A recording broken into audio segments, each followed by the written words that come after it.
I did singing, but yeah.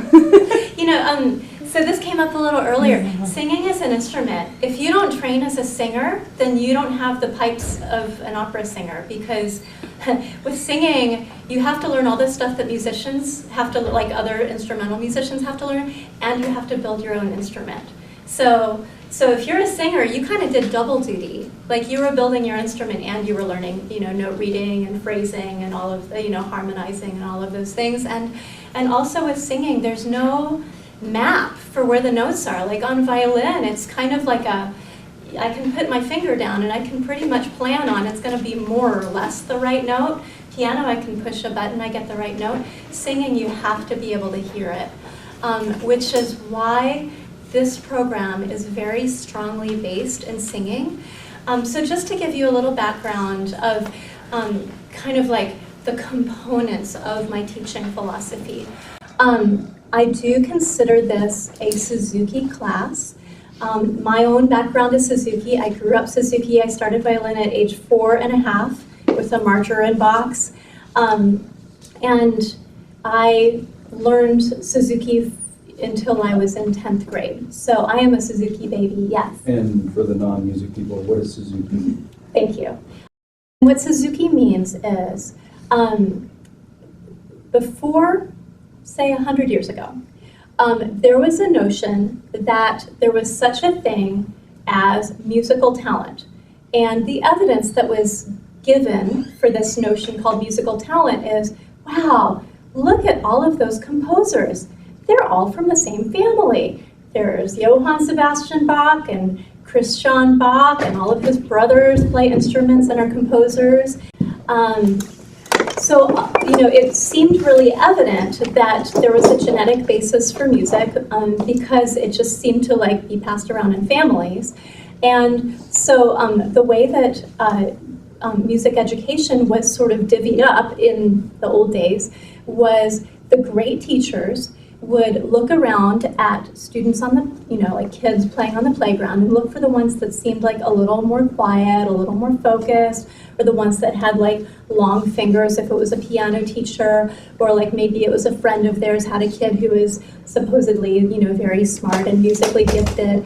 And they pulled those kids and said, why don't you come study with me? I think you're talented, and I will make you a great musician.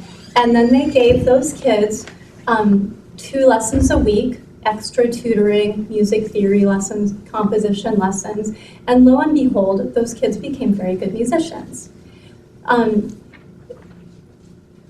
Maybe there is such a thing as having a disposition toward focus. Maybe there is such a thing as being able to digest information a little bit more quickly, but by and large, the thing that we think is musical talent is not, is basically a myth.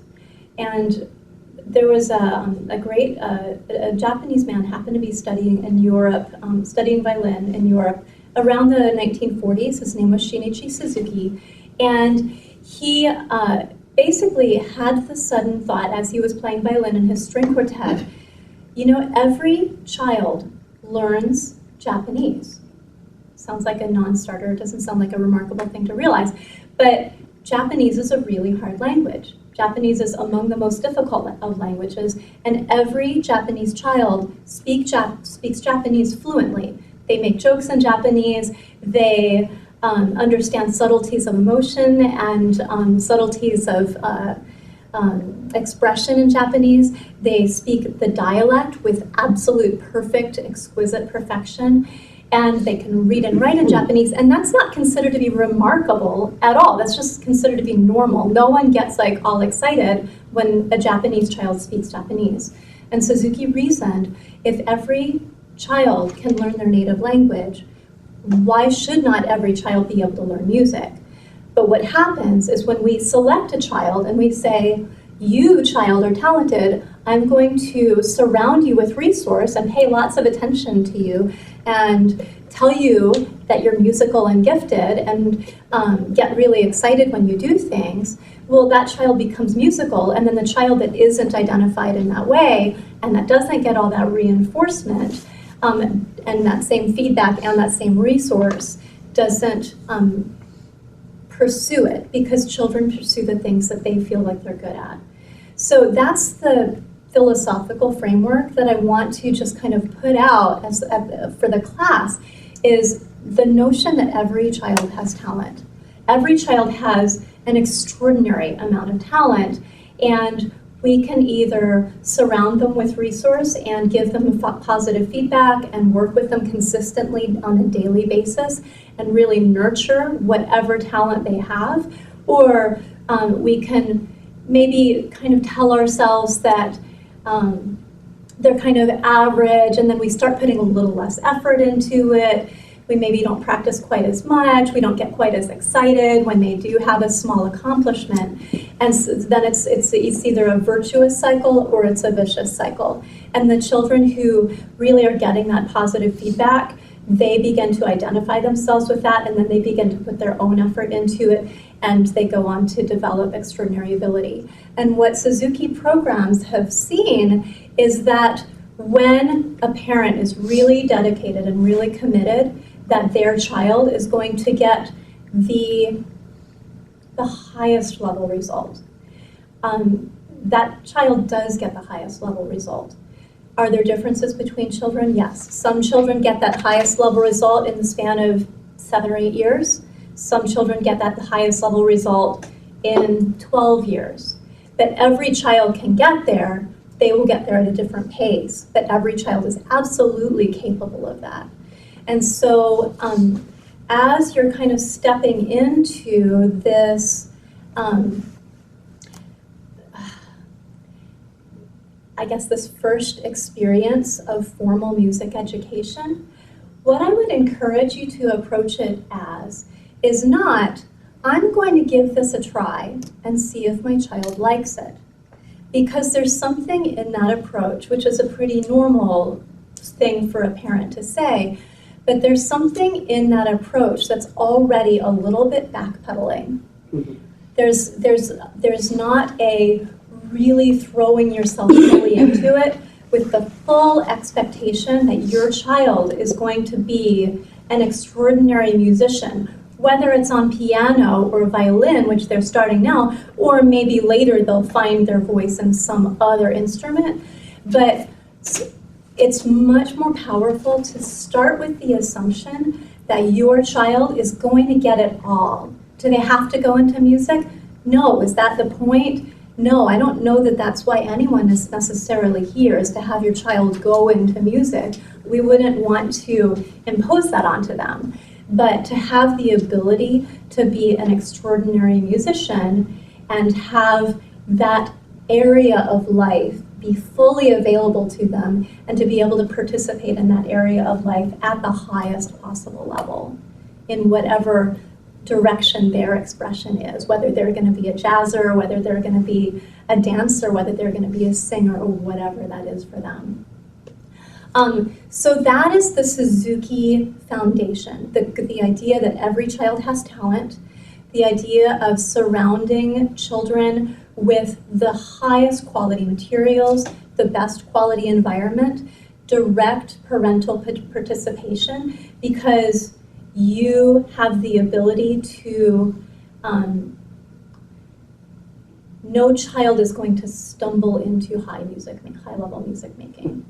We have a centuries-old tradition of technical development and music theory and psychological knowledge.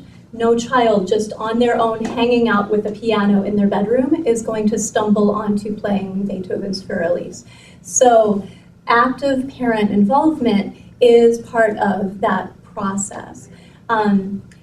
Daily practicing, because as a young child, they're in such a growth period that what they knew yesterday is going to be pretty fuzzy today, and it's going to be like really fuzzy tomorrow. And if they don't get that consistent daily reinforcement, it's going to slip away. Like you're going to take a step forward one day, and then you're going to slide backwards the next day. So what's going to allow you to have those results is that consistent practicing. And that might look like today they take a tiny step, and tomorrow they have to take that tiny step over again. And then the next day, they have to take that tiny step one more time. But then on the fourth day, maybe they've kind of kept it, like maybe they've got that now, and they're ready to take that next little tiny step. But doing that daily practice so that they're retaining whatever gains that they get from day to day. So, and then the other aspect of the Suzuki philosophy is starting children young. Now, why start young? Why don't I let you tell me why to start young? You know, whatever you might guess, or if you already have background in it. Because as parents, you're just as knowledgeable as I am about this subject, probably more. So why would it make sense to start musical training young? They absorb things more at this age. Yeah, absolutely. Their brain is learning like faster than. Yeah, they absorb things more. They're very receptive. Yeah, why else? Helps form certain pathways in their brain. Yeah, their brain is like actually actively in the process of developing. And when they start young, then they're, first of all, there's more neuroplasticity at that young age. And second of all, when we form those pathways young, they're more durable and they can make those, they can make more connections than they'll be able to at a later time. Yeah, other reasons. It is excellent for math. Yeah. Maybe you wait till later and make more decisions based on peers. Oh yeah, absolutely. Yeah, so right now when they're super young, they idolize mom and dad. They want to do whatever mom and dad tell them is cool. That's gonna be forever, right? Thank you. Okay, one more month. Yeah, back to the mathematical abilities, just to put a little cap on that. Yeah, music, the way that musical language is organized, it's basically, music is time organized in a horizontal dimension, well, time organized, which is horizontal, and then it's also like sound organized vertically, and that the process of interacting with those two relational matrices, can I use SAT words in here, is really develops a certain kind of spatial thinking, which is essentially the foundation for mathematical thinking. Other reasons to start early. Yeah, patience. It teaches them patience of holding an instrument, learning how to use their hand properly, take this really delicate tool, and then learning how just to hit a note and then take that one note to complete a entire song. That's a really nice gift that they'll get. Yeah, so it really begins to develop their patience and their focus at that young age. And then as you know, like when something starts early, you're basically, it's a compound interest situation, right? So the sooner you begin developing patience or focus or perseverance or any of those other character traits, you're going to get compound interest on those character traits, and that's going to really serve them as they enter school.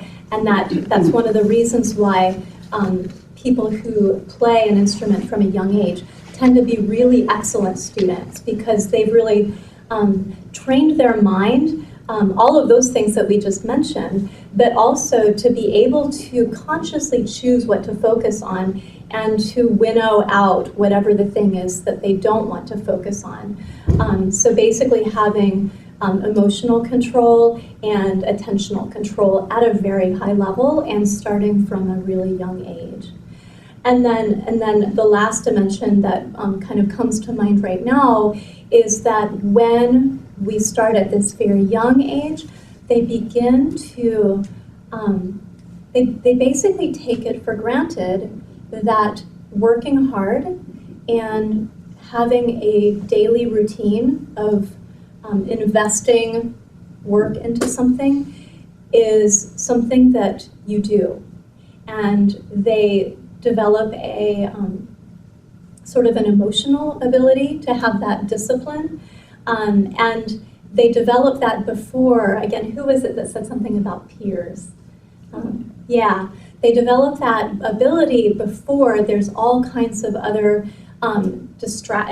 social distractions that are pulling their attention away, and B, because before they start to discover that maybe their peers don't have those responsibilities, and so they decide that they don't want to have that responsibility either.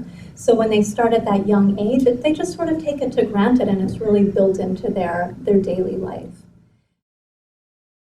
Another piece of the Suzuki philosophy is that music is a language, and it should be learned by ear, like all language. And this is kind of by contrast to the way that instrumental music tends to be taught in middle school. In middle school, the way that most kids learn music is maybe like a couple weeks of, here's your violin, push down this finger. Okay, now push down this finger. But then like maybe 2 weeks later, it's like, okay, here's the piece of paper that's telling you what note to play next. And it's basically kind of like the musical version of paint by number. And that sounds like it would be fine. It's certainly an efficient way to get a room full of 30 kids executing the correct notes. But the funny problem that tends to arise is that when they're going straight from a dot on a page to pushing a button on their violin, they're not necessarily actually listening to it, because they're very focused on the visual, because even just decoding the visual information on that page is challenging in and of itself. And then pushing the button pushing part, and then add the bow on top of that, that's also takes a lot of mental attention. So between that visual process and that physical process, that's all of their attention. They may not ever listen to themselves play, which is why if you go to a middle school orchestra concert, you'll often hear some pretty not in tune sounds, some pretty ear-splitting sounds, because they're not coming from an ear-first approach. So Suzuki is essentially an ear-first method. Music reading is delayed. Now, the only challenge with that is when you delay music reading, a lot of times there's like a process of catching up that skill that's been delayed. So that has been sort of a struggle in the Suzuki community to figure out how to balance building the literacy with also building by ear playing. The program that I've put together is basically resolves that challenge by having them do a lot of singing and using something called solfege, which you probably think that you've never heard of.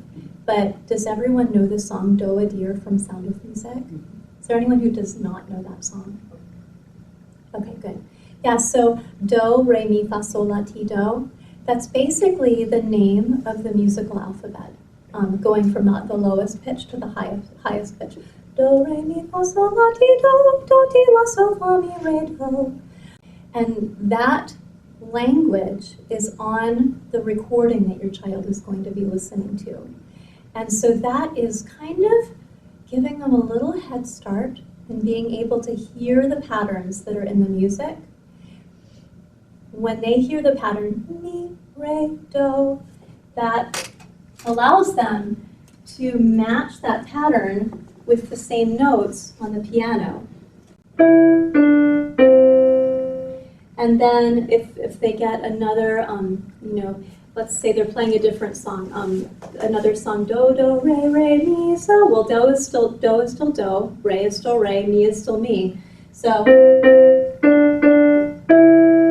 So they have a language that helps them connect the sound of the melody with the location of those notes on the piano, and eventually the location of those notes on the keyboard.